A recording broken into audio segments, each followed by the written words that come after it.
Hi, so this is a little cheat video about the first assignment. So I imagine by now you're starting to think about the first assignment, maybe getting a bit stressed because for many of you it's your first assignment at uni probably. So what I'm going to do in this video is really just take you through the basics, take you through the things that you need to do to be able to do really well. We've covered it in lectures, we've done it in shoots. It's obviously on Blackboard, it's all there, but while you're writing, while you're thinking about things, if you just want to use this video as a quick reference guide, a quick how-to, then that's a really good thing to do. So, the assignment is asking you to pick a journalism, media and communication professional and you can choose the same person as someone else in your class now. So the best thing to do is pick someone who means something to you. So someone who's inspired you, someone who you find interesting, someone whose career you've wanted to emulate in some way. So pick that person, and that can literally be anyone. That could literally be anyone all the way from Laurie Oakes to Taylor Swift.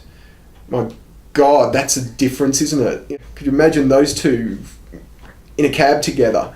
Crazy, crazy. So literally that diverse. So people pick musicians, journalists, historical figures. So Walter Cronkite, William Shakespeare. It doesn't matter.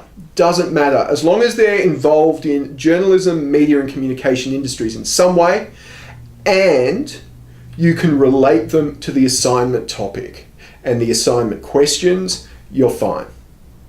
And of course that brings us to what you actually need to do in the assignment. The assignment asks you to do 4 things. It asks you to write about 4 things. So first of all, you obviously need to tell us about your journalism, media and communication professional. So what have they done? Where were they born? Those brief biographical details. Now, in relation to the rest of the assignment, remember, you only have 1,500 words. Don't waste too many words on that biographical material.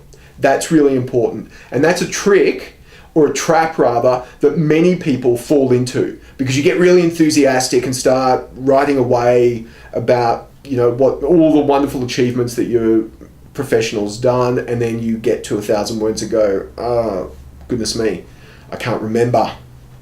I've run out of words and I can't finish the assignment.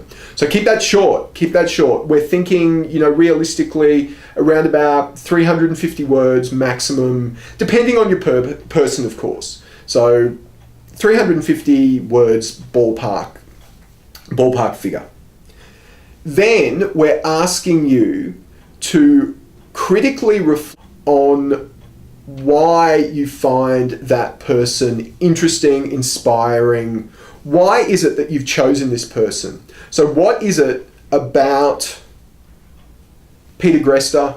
What is it about Ita Buttrose? What is it about Jay-Z? Whoever you've picked that you find interesting, and why.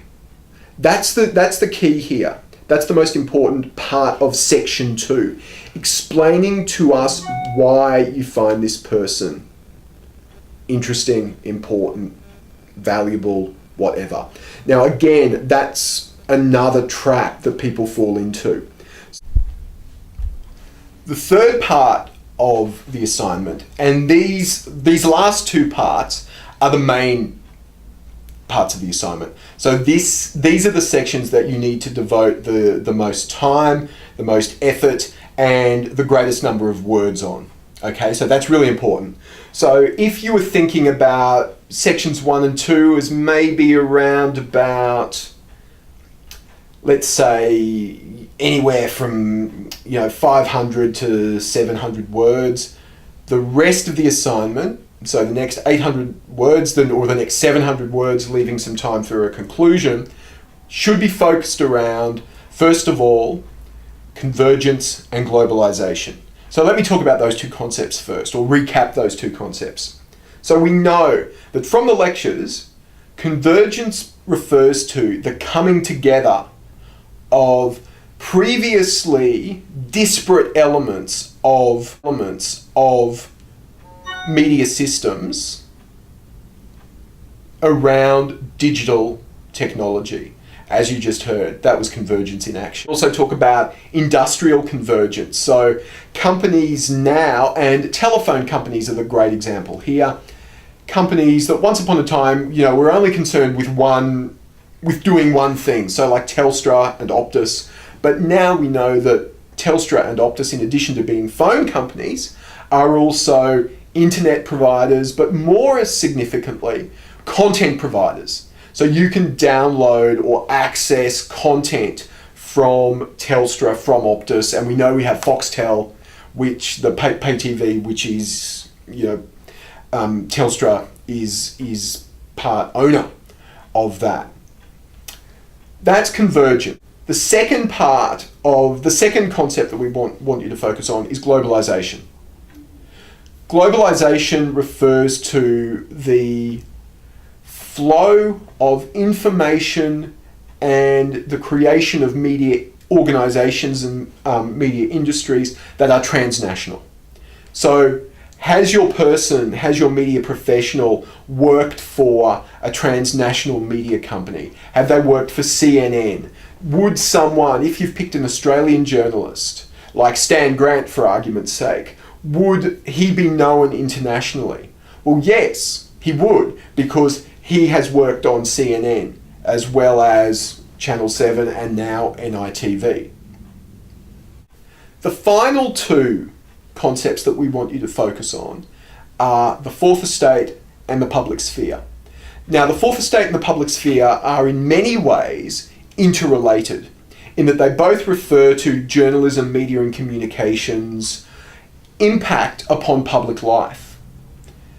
Now, the fourth estate refers to the media's role in operating as a check and balance on figures of authority and the establishment. The fourth estate refers to the media's role as a watchdog on social institutions and systems of power in society. Journalists have always played a very, very important and powerful role in helping democracy function by keeping those people who are in power, keeping them honest. Convergence, globalization, public sphere and fourth estate, really you want to be thinking about around about 700 words on those topics. So they will form the bulk of your assignment. And if you have a look at the assessment criteria, most of the criteria that we're marking you on refer to your ability to deal and handle and discuss and analyze those concepts. So that's where most of your writing, most of your effort should go. And that's really, really important. And just to stress again, it's a bit of a trick. People get carried away at the start and don't leave themselves enough time. So just keep that in mind. Just keep that in mind when you're writing. So the question of word length always comes to mind. What happens if I'm over or under the 1,500 words? So the simple answer to this is you've got 10% either way. So 150 words either way. And realistically speaking, we're not going to be taking marks off you if you're 200 words over. Okay? So don't worry too much about staying exactly to the word count. However, if you find that you've written 2,000 words, you need to be really conscious of the fact that you've gone quite a bit over the word limit, and in some places you're probably waffling. So what being dramatically over the word limit really signals is that your essay needs some more proofreading. Bear that in mind. So, once you start getting excessively over, well beyond that 150 words, then you do have a problem. In the same way, if you find that, you're excessively under maybe 200, 350 words under the word limit, that would probably mean that you haven't addressed one of the concepts in as much detail, or maybe all of the concepts in as much detail as you probably could have. This is an assignment that can be written within 1,500 words really easily. So if you find yourself well over or well under, that's when alarm bells should be ringing. Finally, if you need an extension, and some of you no doubt will at the last moment. The guidelines and instructions for applying for an extension are available on Blackboard on the assessment page, literally just under where you submit this assignment. Submit, if you are going to apply for an extension, do so, but also submit any work that you've done to Blackboard at the same time.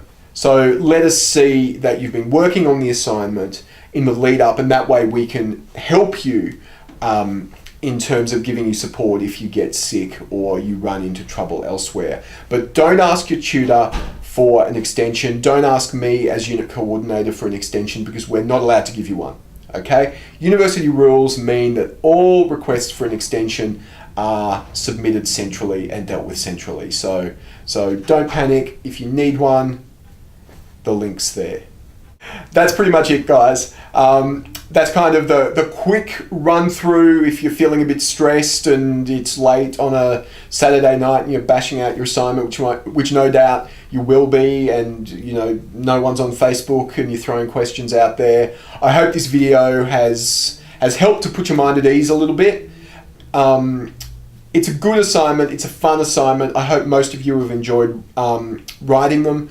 We all enjoy reading about the range of people that you've selected and the interesting things that you've got to say about them. So enjoy it, and I hope this video was of some use, and we'll see you back in class. Thanks, guys.